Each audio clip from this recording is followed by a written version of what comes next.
আসসালামু আলাইকুম ভিউয়ার্স, আপনারা দেখছেন মাহের কুকিং হাউস।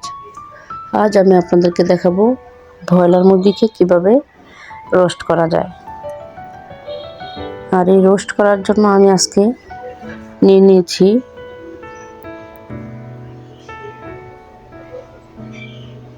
2 কেজি ওজনের একটি মুরগি এবং এই মুরগিটাকে আমি 8 পিস করে নিয়েছি। দেখতেই পাচ্ছেন মুরগিটাকে আমি ভালোভাবে পিস করে ভালোভাবে ধুয়ে নিয়েছি এবং এটার জন্য আমি নিয়ে নিয়েছি পেঁয়াজ কুচি, আদা বাটা, রসুন বাটা, লবণ, জিরার গুঁড়া, টক দই এবং বাদাম বাটা। এখন আমি চিকেনের পিসগুলোকে আদা, রসুন এবং একটু মরিচের গুঁড়া এবং লবণ দিয়ে মাখিয়ে কিছুক্ষণের জন্য ফ্রিজে রাখবো।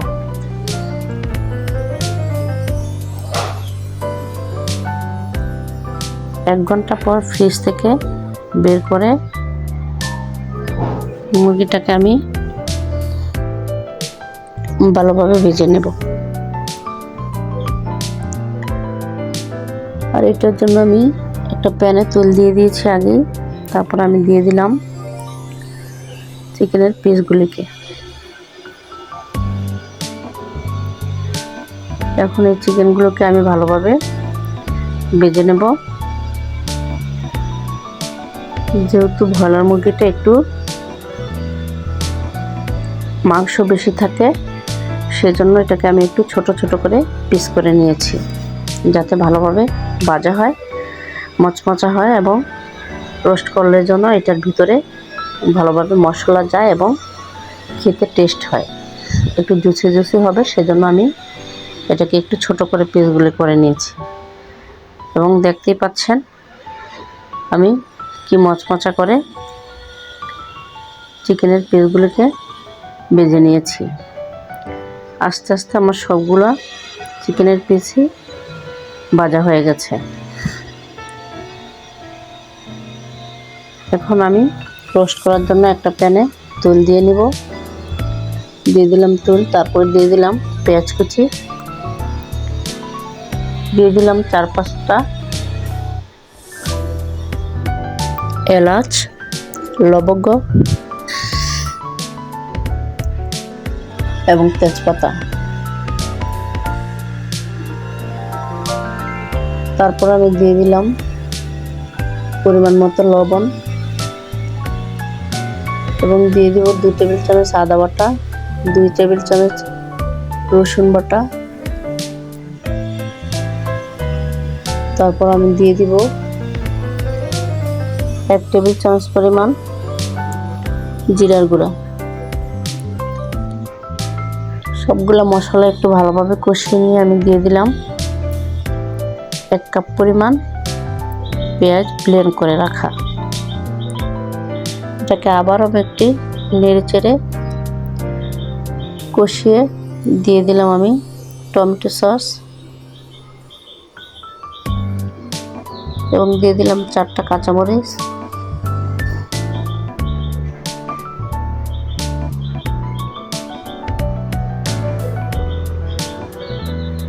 এবং দিয়ে দিলাম বাদাম বেটে রাখা বাদাম। সব মশলাগুলো ভালোভাবে কষিয়ে নিয়ে এবার আমি দিয়ে দিব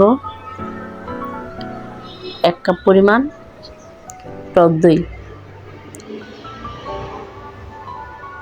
তারপরে এই মশলাগুলোকে আমি একটু ভালোভাবে কষিয়ে একটু পানিও আমি অ্যাড করে নিয়েছি এবং ভালোভাবে এটি কষিয়ে দেওয়ার পরে আমি দিয়ে দিলাম চিকেনের টুকরাগুলো এবং চিকেনটা সিদ্ধ হওয়ার জন্য আমি এটাকে কিছুক্ষণের জন্য একটু ঢেকে দেব। ঢেকে একটু সিদ্ধ করে নেব এবং মাঝখানে এখন একটু ঢাকনাটাকে উল্টিয়ে আমি নেড়ে চেড়ে তারপরে আমি একটু পরে আবার এটাকে ঢাকনাটা খুলে নেড়ে চেড়ে দেখেন আমার রোস্টটা কিন্তু হয়ে গেছে পারফেক্টভাবে। এখন আমি রোস্টগুলোকে সার্ভ করে নেব। দেখতে পাচ্ছেন আমার রোস্টের কালারটা কি সুন্দর হয়েছে। এভাবে যদি আপনারা ব্রয়লার মুরগিকে রোস্ট করেন তাহলে খেতে অনেক টেস্ট হয়, বোঝাই যায় না যেটা ব্রয়লারের মুরগি। ভিউয়ার্স, আমার এই রেসিপিটি যদি ভালো লেগে থাকে তাহলে আমার এই চ্যানেলটাকে সাবস্ক্রাইব করে আমার পাশে থাকবেন এবং অবশ্যই লাইক এবং কমেন্ট করে জানিয়ে দিবেন রেসিপিটি কেমন লাগলো। আবার দেখা হবে নতুন করে রেসিপি নিয়ে।